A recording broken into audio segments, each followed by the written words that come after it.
Hi, my name is Josh, and this is a fish. And in just a few minutes, I'm going to show you how this fish will help you get laid.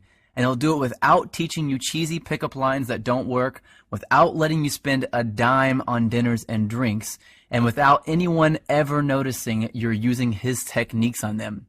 But first, I gotta warn you, I've taught this technique you're about to learn to over 110,000 guys just like you, who live in over 30 countries around the world, and it's going to make hot women stare at you and uncontrollably chase you. But to be fair to the other 100,000 plus guys who've shoved money in my pockets to teach them this technique already, I'm only going to be able to leave this video up for 24 hours. So this is literally the only chance you'll get to see this video all the way through. And if you actually think you have something better to do than learn this technique, then you're either gay, not that there's anything wrong with that if you are, or you're so old you piss dust. If you consider yourself an above average or even typical guy, stick around, this is totally for you.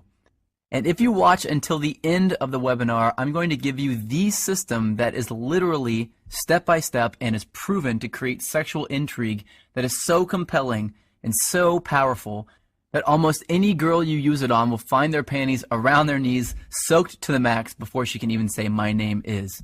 Listen, I've pulled this off so many times, I've lost count. It even works if she thinks you're unattractive. In fact, if you follow my step-by-step method to the letter, it's literally out of her control. She has to respond. Wouldn't that be a secret you'd love to know? Well, this is a fact. All women go through the same exact process every time they decide to sleep with a guy. And trust me, you've never seen anything like this before, so make sure you watch this video to the very end. But first, I'm going to tell you a sex story. Yeah, I know most guys would tell you all about their different media appearances they've done, all the books they've authored, blah, blah.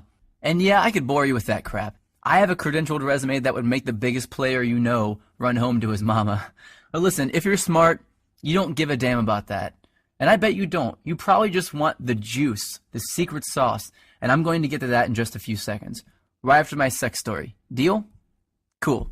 So how did this skinny little loser looking dude go from 0 to sleeping with up to 15 new hotties a month? Did I get rich? Did I memorize line after lame ass line? Did I put on pheromone cologne?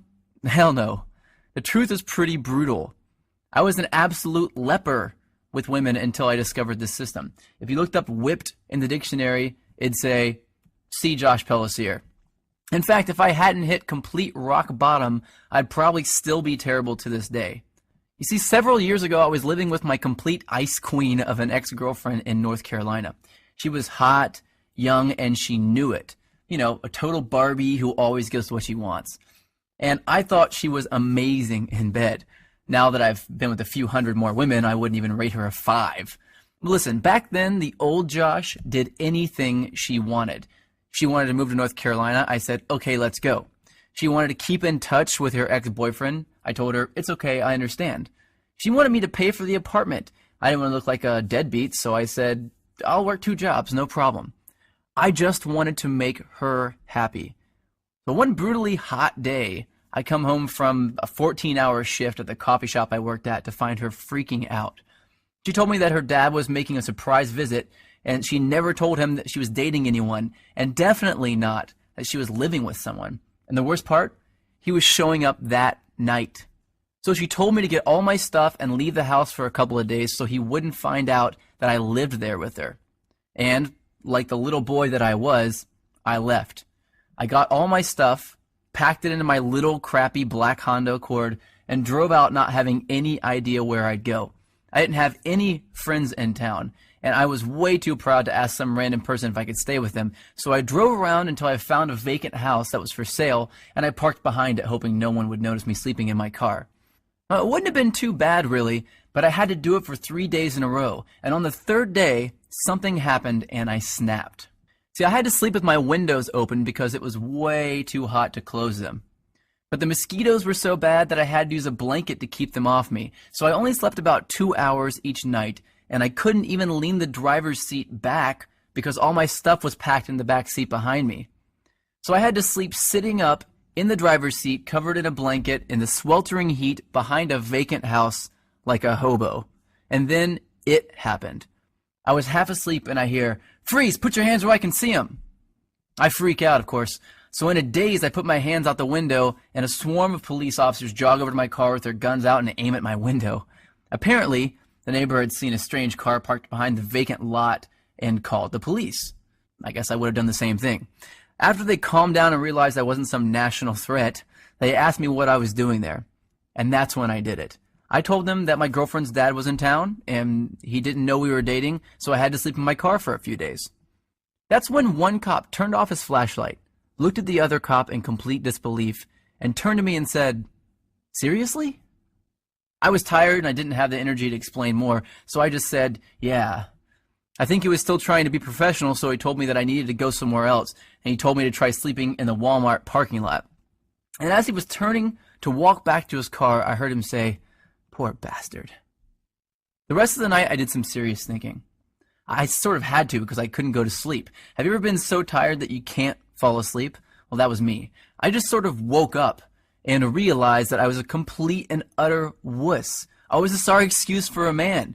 If my dad knew how much of a wuss I'd become, he'd be disappointed. So that night I wrote a note to myself on a piece of notebook paper that said, "I will get this attraction thing handled or I will die trying." I still carry that note around with me to this day. So I grabbed the first thing I knew to look at out of my back seat, my psychology notebook from when I went to college in Florida. I opened randomly and I started reading, and I didn't know if I was delirious from no sleep for 3 days or if something just snapped and my IQ jumped 50 points, but I suddenly noticed a theory that my professor taught me that just went in one ear and out the other. Propinquity. It's a $10 word, which is probably why I never remembered it in the first place. So I read all my notes on this propinquity thing, and I thought, well, screw it. What the hell do I have to lose? I'll try it out tomorrow. So the next morning, after rinsing off with paper towels in the bathroom at a place called Panera Bread, seriously, I went into work and I started using it on the customers. The first time I used it, nothing. The second time, nothing again. But the third time, she smiled, asked me my name, and said she'd like to hang out after I got off work. I thought, holy crap, it actually worked. So that night I hung out with her for an hour or two. No, nothing happened with her because I still didn't know what the hell I was doing, plus I wasn't single yet. And afterwards I went back, broke up with my girlfriend, my car was already packed with my crap anyway, and I spent the whole night looking through my notes to find other techniques I could try out. I did that every day for a week, then 2 weeks, then a month, then 6 months.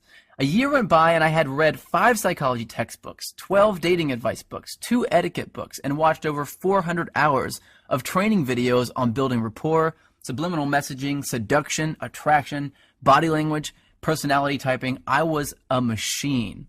And eventually I began to see patterns, things that allowed me to plug myself into an attraction switchboard.